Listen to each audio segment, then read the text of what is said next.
ढोड़ी ना देखइबे यहाँ से बचे न पाइबे टच कमर ना करइबे यहाँ से बचे न पाइबे बुझले। अच्छा बाबू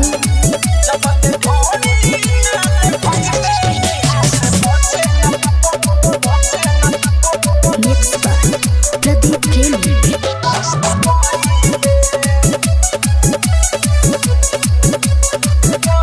देखो बरतिया सुनो सरतिया भाव हमारे बा महंगा आज के रतिया तोहर दुरगतिया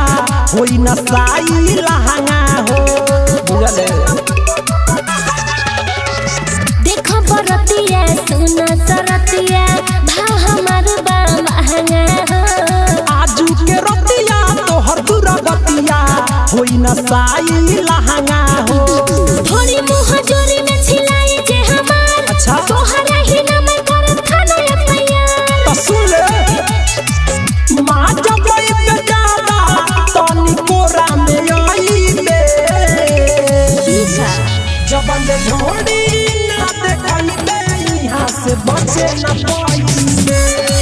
टच कमर ना करइबे यहाँ से बचे न पाइबे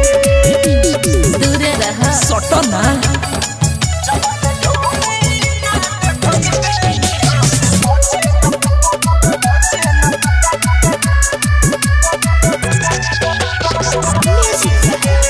perfect recording studio Motihari writer किसानी चढ़ल जवानी बावे बम के बोला परदीप प्रेम के बतमान बुचिया पहला जवान होला हो का होला अरे उहे जन बुझत रे राइटर किसानी चढ़ल जवानी बावे बम के गोला परदीप प्रेम के बतमान बुचिया पहला जवान होला हो ना हो दादा छुओ जानी होई बुरा हाल लागत कि अब के साथ भइल तले हो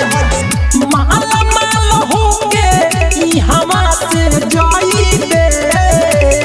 घर देबा का जब ले ढोड़ी